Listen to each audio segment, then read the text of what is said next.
Samajwadi party की सहयोगी party जनवादी पार्टी के राष्ट्रीय अध्यक्ष संजय चौहान जी हमारे साथ बातचीत करने के लिए हैं। जिस तरीके से 2022 के चुनाव को लेकर एक गठबंधन हुआ था, लेकिन आज गठबंधन धीरे धीरे करके समाजवादी से सभी छूटते जा रहे हैं। गठबंधन के साथ ही रही जनवादी पार्टी जो अभी भी गठबंधन में है, लेकिन बाकी दल जो है धीरे धीरे करके सभी गठबंधन से बाहर चले गए। हमारे साथ बातचीत करने के लिए संजय चौहान जी। सर, जिस तरीके से आज गठबंधन के साथी जो थे समाजवादी पार्टी धीरे धीरे करके छूट गए हैं, क्या लग रहा है?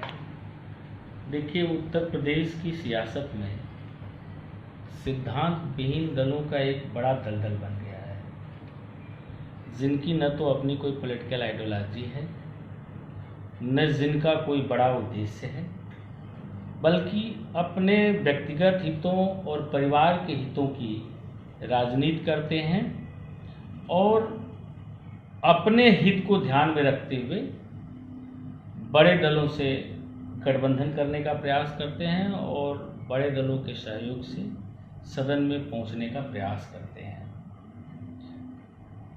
ये भारतीय राजनीति का और उत्तर प्रदेश के राजनीति का दुर्भाग्य है कि ओम प्रकाश राजभर जैसे नेता, जिनका कोई सिद्धांत नहीं है, जिनकी कोई अपनी पॉलिटिकल आइडियोलॉजी नहीं है, जो अपने समाज की भी लड़ाई नहीं लड़ते हैं, जो अपने परिवार और अपनी लड़ाई लड़ते हैं, ऐसे व्यक्ति उत्तर प्रदेश की सियासत में बड़ी पार्टियों से गठबंधन करके चर्चा में बने रहते हैं और अपने हित को ध्यान में रख करके राजनीति करते हैं और आरोप किसी दूसरे दल पर लगाते हैं, जो दल स्वयं में विपक्ष का एक बड़ा चेहरा है और जो भाजपा की गलत नीतियों के खिलाफ, जन विरोधी नीतियों के खिलाफ लड़ने की स्थिति में उसे कमजोर करते हैं।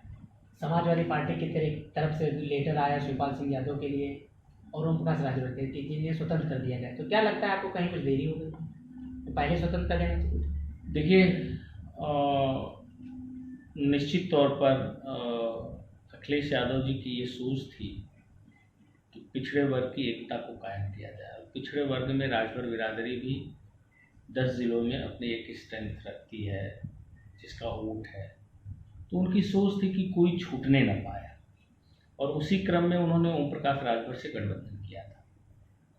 अब चूंकि सरकार अखिलेश यादव जी की नहीं बन पाई, तो राजभर के हित अब अखिलेश यादव के साथ नहीं टिके हैं, क्योंकि राजभर जी कोई पॉलिटिकल आइडियोलॉजी की लड़ाई तो लड़ते नहीं, कोई राजनीतिक विचारधारा की लड़ाई तो लड़ते नहीं है।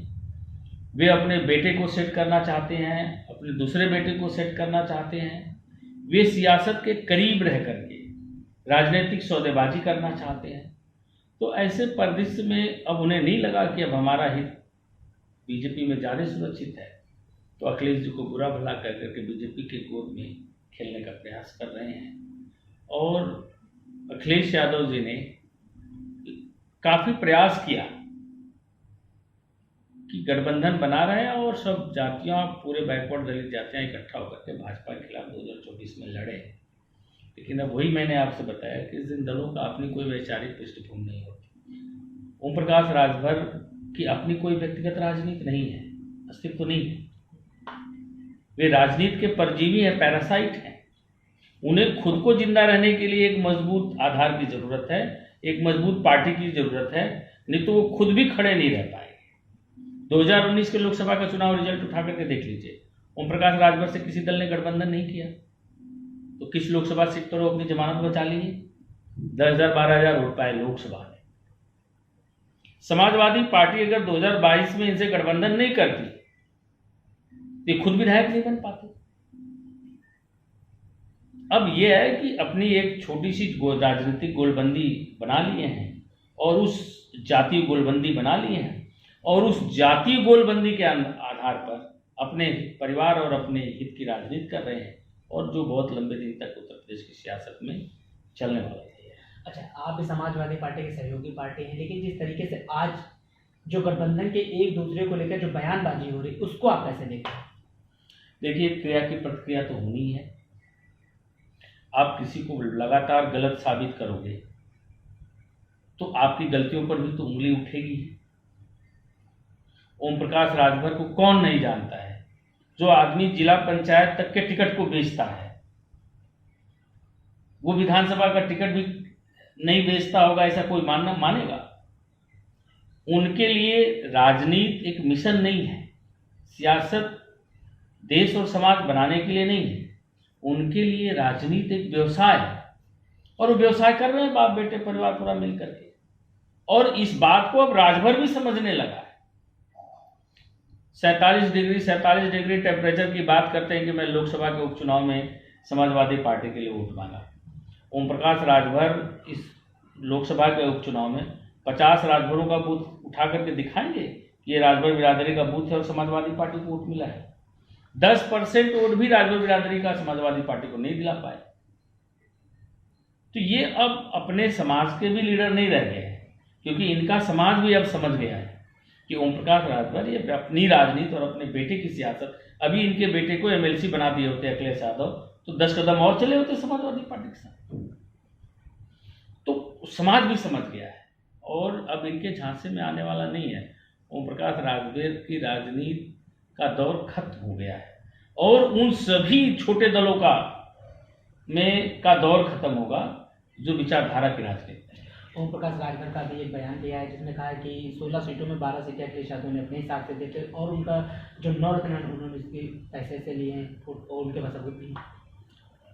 देखिए, ओम प्रकाश राजभर सर्वविदित है कि वो टिकट बेचते हैं। समाजवादी पार्टी ने गठबंधन में उन्हें 16 सीटें दिया,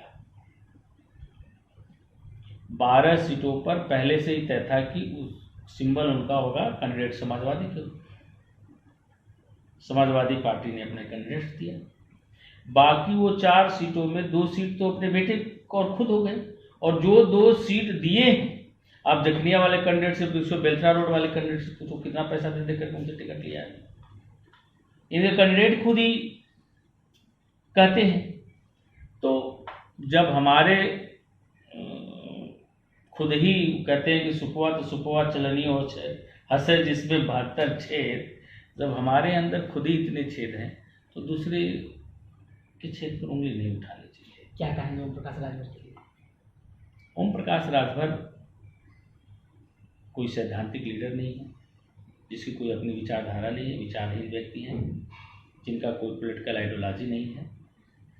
एक छोटी सी राजनीतिक गोलबंदी है, जिस गोलबंदी को खड़ा करके अपने परिवार और अपनी राजनीति करने का प्रयास कर रहे हैं, ये भी खत्म होने वाली है।